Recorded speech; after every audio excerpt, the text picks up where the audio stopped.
pergunta era Sim. justamente sobre a bancada federal do Novo, né? Então, na questão da Previdência, que o senhor colocou que o partido apoia institucionalmente, inclusive como faz a Jovem Pan, dando exemplo para a grande mídia aqui no Brasil. A pergunta é sobre defesa de igualdade de gênero, né? A gente está numa situação, a gente pode esperar do Novo uma emenda, né, para igualar as idades de aposentadoria entre homens e mulheres, especialmente considerando que as mulheres têm uma taxa maior de expectativa de vida e de sobrevida?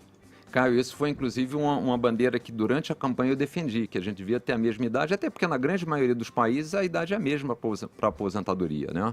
E então a gente é muito favorável a isso e a gente tem que deixar claro, né? Se não for feita uma reforma que traga a economia necessária, rapidamente vai ter que ser discutida uma nova reforma, né? E a gente aí perde tempo, por quê? Investimentos que a gente gostaria que pudesse vir para o Brasil, ou mesmo das pessoas daqui de dentro, vão ser feitos num ritmo diferente. A gente vai diminuir, vai reduzir a velocidade de diminuição do desemprego. Então, tudo isso a gente precisa ter consciência. Quer dizer, ontem vendo aquele debate lá, especialmente da ala petista, você fica entre ou as pessoas são ignorantes, não têm consciência do tamanho, ou estão fazendo por má fé. Mas isso é contra o Brasil, contra o interesse nosso dos brasileiros, né?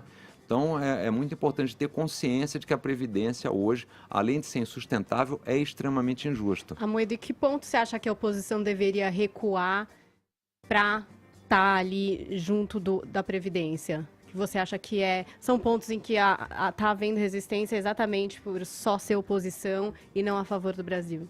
Olha, eu vejo vários pontos que há uma questão, na verdade, sem sentido do ponto de vista racional mesmo. Por exemplo, só para pegar um ponto que é sensível, que eu acho interessante, assim, quem está nos ouvindo entender. Primeiro, acho que um dado geral que eu acho interessante que é o seguinte: a Previdência gasta 700 bilhões de reais por ano.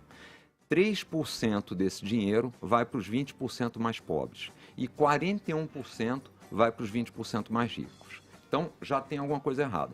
Aí vamos num negócio específico, que é onde está muita gente se batendo. A Previdência Rural, né? A Previdência Rural deixa um rombo de 110 bilhões de reais por ano.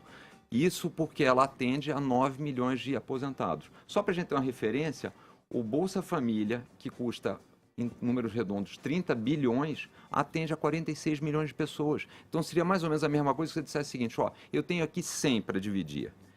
E como é que você divide esses 100 entre os aposentados rurais e a Bolsa Família? Aí você pergunta, quantas pessoas são aposentados rurais? 9 milhões. Quantos são do Bolsa Família? 46. Aí eu falo para você assim, então tá bom, eu vou pegar desses 100, vou dar 20% para os 46 milhões do Bolsa Família e vou dar 80% para os outros 9 milhões de aposentados rurais. Faz sentido? É justo? Não é justo, né? Então, isso que a gente tem que mudar. Agora, as pessoas, os parlamentares teriam a obrigação de deixar isso claro, seriam honestos com a população e pararem com aquele discurso que não faz sentido, que é diferente da realidade, né? Que é o que a gente viu ontem, né?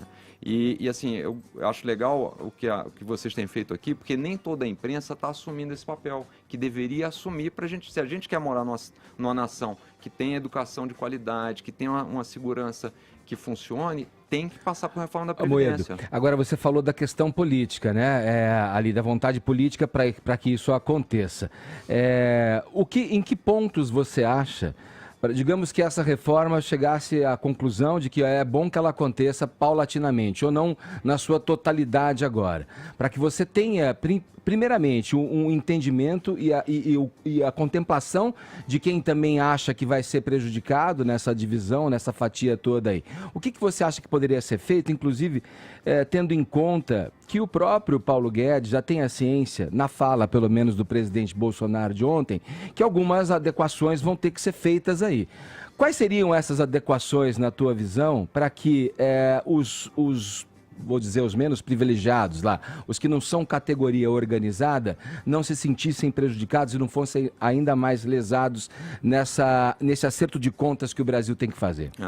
Ô Edgar, isso é uma questão aí difícil de comunicação, mas assim, o que é importante as pessoas entenderem é o seguinte: na medida em que a gente reduzir o que está sendo feito, o que a gente está fazendo na prática é prejudicando os mais pobres. Isso que é importante. Quando a gente diz assim, não vamos mexer tanto no rural, não vamos mexer tanto nisso assim, porque senão essas pessoas vão ser prejudicadas. Ao fazer isso, A gente tem que entender o seguinte, leia-se, traduzindo, nós vamos continuar a jogar a conta para os mais pobres, seja através de um baixo crescimento, seja através de taxa de juros mais alta, seja através de mais impostos. Esse caso, por exemplo, que eu comentei do rural, é um exemplo, só para dar mais um dado. O gasto do rural, apenas 2% do gasto da aposentadoria rural, dados do Banco Mundial, vai para os 2% mais pobres da população. Então, na medida em que a gente diz, ó, não vamos fazer o rural, não vamos mexer muito lá com a aposentadoria de determinado grupo, a gente está dizendo o seguinte, vamos deixar uma conta maior para os mais pobres. É isso que a gente está dizendo, não é? Então, assim, eu seria até mais, na reforma da Previdência, seria mais duro. Severo, mais seria duro. mais duro, porque ser mais duro significa o seguinte, está melhorando a vida dos mais pobres, gerar um Brasil de mais oportunidades. Como diz o Paulo Guedes ontem, a gente gasta na Previdência 10 vezes o que gasta na educação. Faz sentido isso? Quer dizer, a gente não consegue fazer com que as pessoas tenham emprego no Brasil, as pessoas não conseguem empreender, não conseguem ter emprego, e aí no final da vida a gente arruma uns trocados para dar para elas. Não era melhor fazer o contrário? Ter um país que as pessoas consigam prosperar, consigam gerar riqueza, consigam ter uma boa qualidade de vida e até não precisem tanto da previdência pública no final? A gente está fazendo o desenho errado. Então, ou a gente muda isso de forma drástica, e aí pegando a ideia que a questão de Minas, ou a gente faz uma coisa disruptiva, ou a gente vai sempre ficar nesse voo de galinha, né? Então a gente tem que ter coragem de enfrentar a verdade e colocar isso na mesa.